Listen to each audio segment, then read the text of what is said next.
Hello everyone, कैसे हैं आप सभी के सभी। आई एम श्योर हम सब इस चीज़ पे विश्वास करते हैं कि क्रिएटिविटी इस ज़माने में एक सुपर पावर है। क्रिएटिविटी के वजह से हम काफ़ी सारे आइडियाज़ लेके आते हैं हमारी ज़िंदगी में और उन आइडियाज़ को एग्जीक्यूट करके हम काफ़ी सारी चीज़ें क्रिएट करते हैं। आज तक हमने जो भी ऐसे महान लोग देखे हैं, हम मोस्टली उन्हें जानते हैं उनके क्रिएटिविटी की वजह से, जैसे स्टीव जॉब्स जैसे लोग। तो ऑब्वियसली हम सबको पता है क्रिएटिविटी एक बहुत ही इंपॉर्टेंट चीज़ है, एक बहुत ही इंपॉर्टेंट स्किल है। पर हम में से बहुत सारे लोग ऐसे हैं जिनको लगता है वो क्रिएटिव नहीं है, या फिर उन्हें लगता है कि वो क्रिएटिव आइडियाज़ नहीं लेके आ सकते। पर सच तो है दोस्तों, हम सब लोग क्रिएटिव हैं। इस वीडियो में हम उसी चीज़ के बारे में बात करने वाले हैं। इस वीडियो में मैं आपको बताऊंगा 5 स्ट्रैटेजीज जो पोटेंशियली आपको बहुत ज़्यादा क्रिएटिव बनने में हेल्प कर सकता है और बहुत ज़्यादा क्रिएटिव आइडियाज़ अपने ज़िंदगी में लेके आने को भी हेल्प कर सकता है, ताकि आप उन आइडियाज़ में एग्जीक्यूट करें और कुछ नया लेके आए अपनी ज़िंदगी में या दूसरों के हेल्प के लिए, बेनिफिट के लिए। तो चलिए दोस्तों, वीडियो को शुरू करते हैं। सबसे पहला strategy, being curious and questioning everything. Being curious, इसका मतलब क्या है? इसका मतलब है इंटरेस्ट लेना सभी चीज़ों में और हमारा माइंड ओपन रखना बहुत सारे थॉट्स, आइडियाज़ के लिए।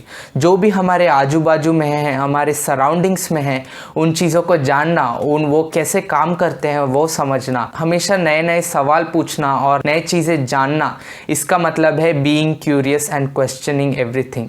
इससे क्या होता है दोस्तों? सबसे पहले तो ये हमें एक पॉजिटिव जोन में लेके आता है और उसके अलावा ये हमारे माइंड को बहुत सारे आइडियाज़ से एक्सपोज करता है। अगर हम देखें तो हमारे हर जगह हमें नए नए आइडियाज़ मिल सकते हैं और हमारा माइंड जब हम ओपन रखेंगे, वो सब आइडियाज़ का भंडार हम कलेक्ट कर सकते हैं और फिर हमारे खुद के आइडियाज़ आ सकते हैं। ऐसे हम क्रिएटिव बन सकते हैं। तो खुद का माइंड ओपन रखना और सब चीज़ों को सवाल करना बहुत ही ज़्यादा ज़रूरी है, क्योंकि आज के ज़माने में ऐसे बहुत सारी चीज़ें हैं जो हम हमेशा यूज़ करते हैं, पर हमें उन चीज़ों का फंक्शन नहीं पता या वो चीज़ कैसे काम करता है वो नहीं पता। ऐसी चीज़ों को जानना भी बहुत ज़रूरी है क्रिएटिव पर्सन बनने के लिए। दूसरा strategy, spending time in nature and learning through it. Spending time in nature, nature के साथ टाइम बिताना क्यों है इतना इंपॉर्टेंट क्रिएटिविटी के लिए? अगर हम इसे एक साइकोलॉजिकल पॉइंट ऑफ व्यू से देखें तो ऐसा बहुत सारे रिसर्चर्स हैं जिन्होंने ये प्रूव किया है कि जब हम नेचर के साथ टाइम बिताते हैं, जब हम नेचर को ऑब्जर्व करते हैं, हमारा क्रिएटिविटी लेवल्स ऑटोमेटिकली ऊपर चला जाता है और हम बहुत ज़्यादा इनोवेटिव भी बनते हैं और हमारे स्ट्रेस लेवल्स और हमारा एंग्जाइटी, ऐसे नेगेटिव इमोशंस भी काफ़ी ज़्यादा कम हो जाते हैं। ये एक मेन रीज़न है क्यों नेचर इतना इंपॉर्टेंट है एक इंसान को क्रिएटिव बनाने में। उससे अलावा दोस्तों एक मेन चीज़ है कि नेचर हमारे लाइफ का फंडामेंटल ट्रूथ है, हमारे पूरे यूनिवर्स का फंडामेंटल ट्रूथ है। हमने आज तक जो भी बनाया है वो नेचर के रिसोर्सेज से ही बनाया है या फिर नेचर से सीख के ही बनाया है। तो ऑब्वियस सी बात है कि यही नेचर है आइडियाज़ का भंडार जो हमें पॉसिबली क्रिएटिव बना सकता है। फॉर एग्जाम्पल, ऐसे बहुत सारे मशहूर इन्वेंशंस जैसे एयरप्लेन्स कैसे बनाए गए थे? नेचर से इंस्पिरेशन लेके बनाए गए थे। एयरप्लेन्स बनाए गए थे बर्ड्स से इंस्पिरेशन लेके और उनके एरोडायनेमिक्स से इंस्पिरेशन लेके, जो कि नेचर का पार्ट है। तो अगर हम ऐसे ऑब्जर्व करें नेचर को और नेचर में टाइम बिताए तो हमें ढेर सारे आइडियाज़ मिल सकते हैं और हम खुद क्रिएटिवली भी आइडियाज़ सोच पाएंगे और उन पे एग्जीक्यूट कर पाएंगे और वो हमें जनरली मच मोर क्रिएटिव बनाता है। तीसरा पॉइंट या strategy, getting out of your routine once in a while. यानी अपने रूटीन या अपने हर रोज़ वाले जो भी चीज़ें हैं उनसे कभी कभार ब्रेक लेना और खुद को रिलैक्स करना। रूटीन बहुत ही इंपॉर्टेंट चीज़ है क्योंकि वो हमें प्रोडक्टिव बनने में हेल्प करता है, वो हमें फोकस करने में हेल्प करता है हमारे रेगुलर चीज़ों में, और वो हमें बहुत ज़्यादा एफिशिएंट भी बनाता है। पर सच तो ये है दोस्तों, कभी कभार हमें उस रूटीन को तोड़ना भी चाहिए और उससे बाहर निकल के ब्रेक लेना चाहिए, रिलैक्स करना चाहिए। क्योंकि जब हम रिलैक्स करते हैं, जब हम उस रूटीन से बाहर निकलते हैं, तभी हमें बहुत सारे आइडियाज समझ में आ सकते हैं या बहुत ज़्यादा इंस्पिरेशन भी मिल सकता है और उस इंस्पिरेशन और क्रिएटिव आइडियाज और थॉट से हम बहुत ज़्यादा क्रिएटिव भी बन सकते हैं। रूटीन में हम जब रहते हैं तभी हमारा ब्रेन एक ही जैसा काम करता है मोस्ट ऑफ द टाइम, पर जब हम रूटीन से बाहर निकल निकलते हैं तभी हमारा ब्रेन डिफरेंटली सोच पाएगा और काफ़ी सारे आइडियाज़ ढूंढ पाएगा और हम उस पर इम्प्लीमेंट कर पाएंगे। आपने देखा होगा बहुत से लोग हैं जो बहुत ज़्यादा काम करते हैं, उनके रूटीन में ही लगे रहते हैं और वो अपने काम को भी एंजॉय करते हैं, पर कुछ दिनों के बाद वो ऐसे खुद से बर्नआउट हो जाते हैं और उनके अंदर आइडियाज़ मुश्किल से आने लगते हैं और वो पहले जैसे क्वालिटी वर्क नहीं दे पाते या उतना बेहतर नहीं रहते।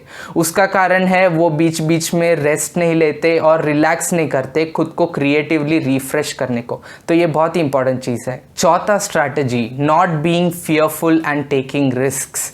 दोस्तों सच यही बात है कि फियर, एंग्जाइटी, स्ट्रेस और रिस्क ना लेना, ऐसे नेगेटिव चीज़ें क्रिएटिविटी के सबसे बड़े एनिमीज हैं।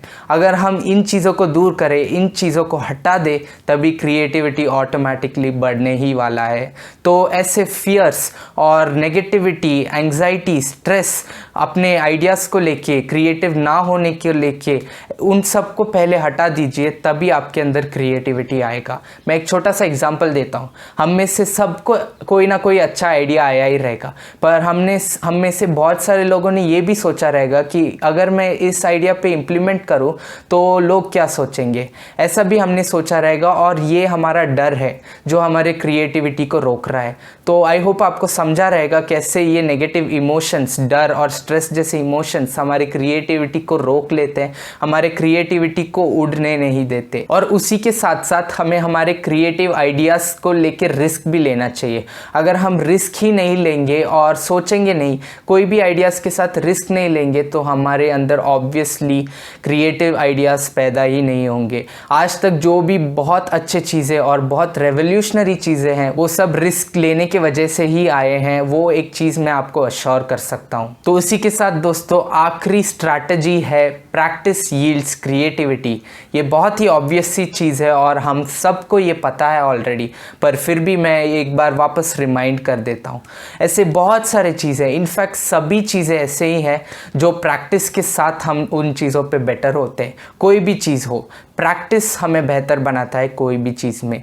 उसी तरह क्रिएटिविटी भी एक आर्ट है, एक स्किल है जो प्रैक्टिस के साथ आता है। जब भी हम खुद को ज़्यादा क्रिएटिवली थिंक करने में एनेबल करते हैं, जितने बार हम क्रिएटिव आइडियाज़ लेके आते हैं और उन्हें नोट डाउन करते हैं, उन पे एग्जीक्यूट करते हैं, जितने बार हम इस प्रोसेस को रिपीट करेंगे, जितनी बार हम क्रिएटिविटी को प्रैक्टिस करेंगे कॉन्शियसली, उतना बेटर होते जाएंगे हम एज अ क्रिएटिव पर्सन। तो प्रैक्टिस भी हर चीज़ों की तरह क्रिएटिविटी में भी हमें बेहतर बनाता है। तो ये भी बहुत ही इंपॉर्टेंट चीज़ है। तो दोस्तों ये थे वो 5 स्ट्रैटेजीज जो हमें पोटेंशियली क्रिएटिव बना सकता है और हमारे अंदर क्रिएटिव आइडियाज़ लेके आ सकता है, ताकि हम उन चीज़ों पे इम्प्लीमेंट करें और कुछ ना कुछ नया लेके आए, कुछ ना कुछ नया करें हमारी ज़िंदगी में। तो आई होप आपको इस वीडियो से वैल्यू मिला रहेगा। अगर आपको मिला तो प्लीज़ इस वीडियो को अपने दोस्तों के साथ शेयर कीजिए, इस वीडियो को लाइक कीजिए और चैनल को ज़रूर सब्सक्राइब कीजिए। मिलता हूँ जल्दी आपसे अगले वीडियो में। तब तक के लिए ध्यान रखिएगा अपना और क्रिएटिविटी को प्रैक्टिस कीजिए।